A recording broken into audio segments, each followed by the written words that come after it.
سورہ مائدہ میں فرمایا گیا ہے شیطان کا ہتھ کنڈا سب سے بڑا کیا ہے؟ انما یرید الشیطان ان یوقع بینکم العداوۃ والبغضاء، شیطان کا سب سے بڑا حربہ یہ ہے کہ وہ تمہارے مابین دشمنی اور بغض پیدا کرتا ہے۔ یہ شیطان کا سب سے بڑا حربہ ہے۔ انسانی اخوت ہے، برادری ہے، بہن بھائی ہیں، اب ان میں رخنے ڈالنا، شوہر اور بیوی کے درمیان جدائی کرانا۔ یہ آتا ہے ایک حدیث کے اندر بھی کہ ایک دفعہ شیطان جو ہے اس کے بہت سے کارندے اس کے ساتھ جمع تھے، ہر ایک اپنی کارگزاریاں بتا رہا تھا، میں یہ کر کے آیا ہوں، میں یہ کر کے آیا ہوں۔ تو ایک نے کہا میں شوہر اور بیوی کے درمیان ناچاقی پیدا کر کے آ گیا ہوں۔ تو شیطان نے اسے شاباش دی کہ تم نے سب سے اچھا کام کیا۔ اس کی وجہ یہ کہ اس سے پورا خاندانی نظام مختل ہو جائے گا، اور جہاں خاندانی نظام جو ہے وہ خراب ہو جائے تو پھر اس معاشرے کے تباہ اور برباد ہونے میں زیادہ دیر نہیں لگتی۔ تو یہ در حقیقت شیطان کا جو حربہ ہے ان یوقع بینکم العداوۃ والبغضاء، تمہارے مابین دشمنی اور بغض پیدا کر دے، تو یہ تبذیر اس کا سب سے بڑا ذریعہ ہے۔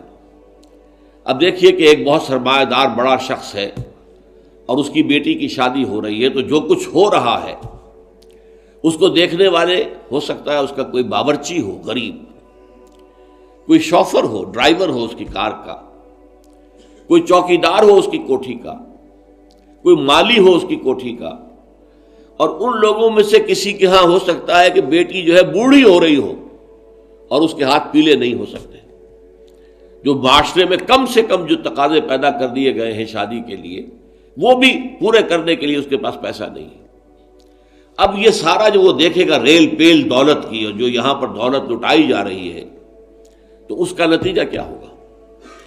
اس کے دل میں شدید احساس محرومی پیدا ہوگا، ہیوز اور ہیو ناٹس کا ایک شعور اور احساس اور ادراک پیدا ہو جائے گا۔ یہ مترفین ہیں، ہم محرومین ہیں، اور معاشرے کے اندر جب یہ احساس پیدا ہو جائے تو پھر اس معاشرے کا عطیہ پانچا ہو جاتا ہے۔ اس لیے شیطان کا جو عمل ہے کہ لوگوں میں بغض اور عداوت پیدا کر دیا جائے، تو تبذیر کے نتیجے میں بھی وہی شے حاصل ہوتی ہے۔ ان المبذرین کانوا اخوان الشیاطین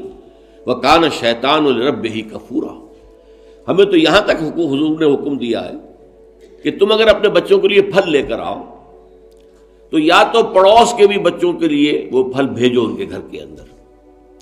اور یہاں اگر تمہارے پاس اتنی ہی صرف مقدرت تھی کہ اپنے بچوں کے لیے کچھ لے آئے ہو، اس سے زیادہ کا امکان ہی نہیں تھا،